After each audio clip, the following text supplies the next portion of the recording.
तो गाइस कुछ बच्चे खेल रहे हैं, मॉर्निंग का टाइम है और हम भी वॉकिंग करने के लिए आए थे। और ये देखो खूबसूरत नज़ारा, आप लोग भी देख लो।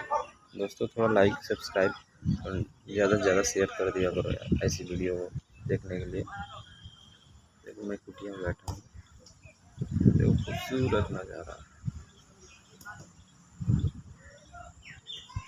देखो चिड़ियों की चहचहाट देख लो।